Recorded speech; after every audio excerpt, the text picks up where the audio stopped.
Erica Hunt, one of our favorite poems, Reader, We Were Meant to Meet. Reader, we were meant to meet and not disappear in the dredging, the edited ledgers omit antiphonal groans. Reader, you were meant to be legible, even in the failure to communicate. Your will to resist snatching defeat from the jaws of easy victory, the truth slips in as a figure of speech. Reader, step into my room. This page faces you. What will I miss if you blink? What blots the ink, pens, and hems the imagination? What hides in the brackish backstories hostile to the wobbled word? What resists being pinned to the truth? Reader, we are carbon, and more, the exact degree of life is inestimable. Some of us chew ice and others suck chalk. Some crave salt before there is savor. Others can never be too full of sugar or bourbon, sucker punched and stunned by death's pugnacious brawl into dream time and song, extending both ends, night into day. Touch, reader, we were meant to touch, to exchange definitions and feed the pulse of language. I promise, if you step in, it will propel you, me, it, topple distinctions, ease doubt and belief, and all that in between. That's a poem, huh? Okay, so what I'm going to do is weird stuff now. I'm going to roll the dice twice. That means it's going to indicate two people who have to speak, and then the first of the two is going to choose between Magda. Is going to choose between this greenish yellow thing, yes, horrible Milwaukee Brewers colors, and this other magenta pinky thing, which says CR. And what do they mean, Sophia DeRose? CR is close reading.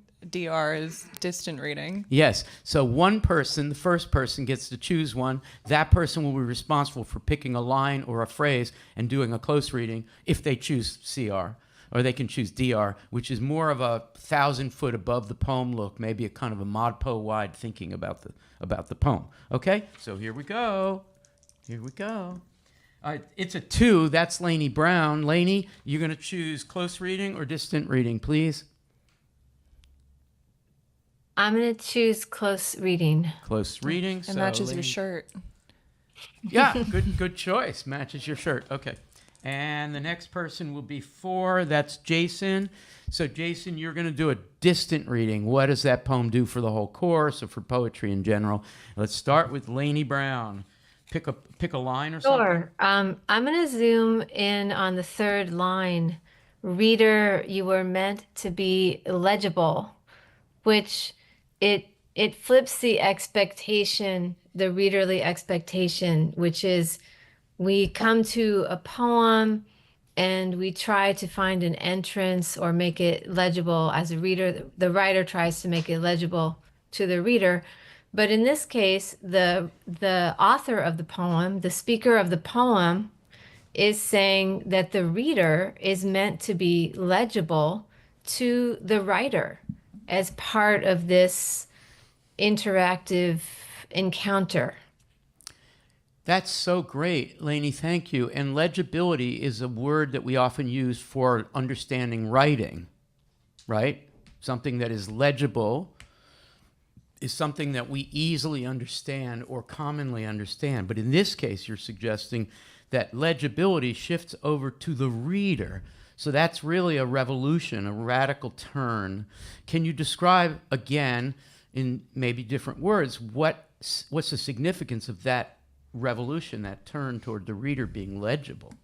Well, the author is interested in understanding every reader who steps into the poem as part of the poem, instead of a different idea of a poem, which is the writer creates it and the reader has to figure it out, which is more one-sided, as opposed to this poem where the speaker wants a conversation that's interactive with the reader. The speaker wants to hear the sound of the reader entering the poem and speaking.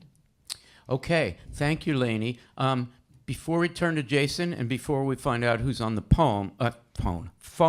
phone, I got up this morning and I wrote a foam.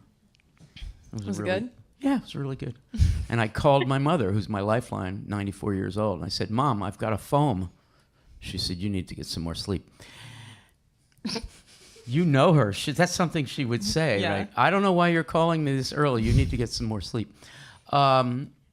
Yes, before we do that, I would like to invite everyone with a mic. That's 3 of you in the Zoom and Sophia, and then somebody who's got the mic here out in the audience.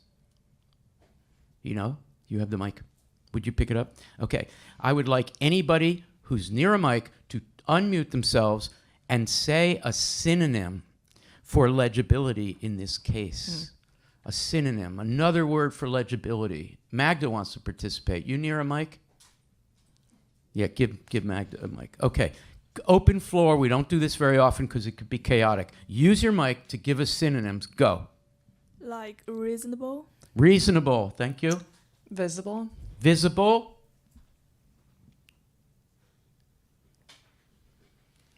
Present. Present.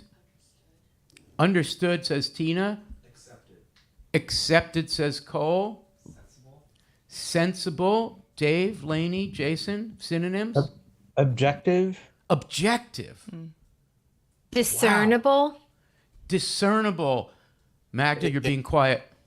Engaged, maybe? That didn't sound Yeah. like Magda. I Yes. was going to say engaged, participating. Engaged. Magda, say more about engaged. And what consequences for poetry are there when we think about the reader being legible and as a form of engagement? Just that the reader is participating, engaged in some way, a co-writer. Yeah. Thank you. Before I turn to Jason, who's going to do a distant reading of that poem, I just want to observe, and this is not a rant, even though it's an election season, I think that what we're talking about is crucial to a democratic act of communicating, an act of communicating that is not as, I'm a poet, you're not, I have something to say, you're going to read or listen, but rather someone who says, I'm nobody if you don't participate in the making of the meaning and become legible. That's democratic poetry at its essence. Okay, Jason, a distant reading of this poem, please. Well, I mean, this is an incredible poem, and the thing when just hearing it read that really held me, and to me it's a kind of way to think about this poem, is the wobbled word. Yeah. I've heard those 2 words put together before, and the poem itself is almost like an anthem for all of ModPo, because it is all about the collaboration between, I mean, we think, in a way we think of so a distant reading of thinking of close reading is to think that when we do a close reading, it's to it's a ModPo is about the collaborativeness of that. There is no one singular reader who has access to the correct interpretation or the correct like poem, that it's always an act of becoming where every reader adds to the kind of electron cloud of possibility of the poem. And here it's really reminding us that it's the poem calling out to a reader. But of course, like if I'm reading the poem myself, sitting here, page to face, I'm going to think about the poem address all the poems that we read create. It's like that the active reading that we think of as happening normally in a quiet space where someone is sitting with a book. Yes, exactly. We explode that, and in a way, this poem reminds us by addressing the reader that each reader, it's talking about like what blots the ink pens and hems the imagination, what hides in the brackish backstories hostile the wobble word. So it's what if I miss if you blink, and that you is necessarily not a singular you, even though the reader might initially perceive it that way, because Yeah. of course every reader is unique, and every reader that you is kind of explodes out to all possible readers. Yeah, that is just great. That is just great. I mean, I'm very tempted when we edit this webcast to make a video clip of that response to the poem, particularly in the context of legibility turning into a kind of responsibility. You didn't quite go there, but I would say responsibility and maybe even citizenship. Legibility is a kind of participatory interpretive citizenship.